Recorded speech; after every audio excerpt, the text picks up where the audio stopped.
Welcome to the Slop Farm. Enjoy the video. You begin by confirming accounts and permissions. Sign into your Google account, install the Google Voice app, and grant microphone and notification access so calls can ring.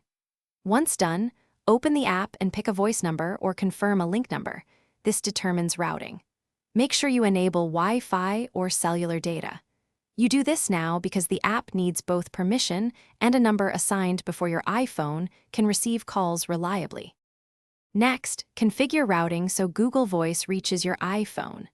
In the Google Voice app, go to Settings, then Calls, and enable calls on other devices or call forwarding to your linked iPhone number. This tells Google servers to ring your phone.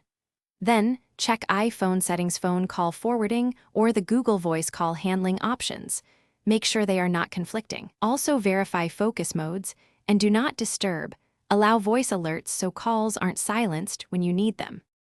Finally, test the workflow by calling your Google Voice number from another phone. You should hear your iPhone ring and see the caller ID. Answer normally.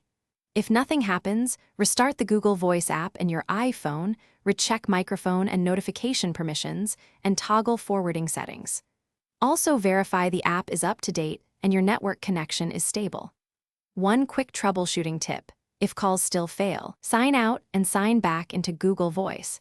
This often forces a re-registration with Google's call servers. Thanks for watching. Consider subscribing if we helped you today.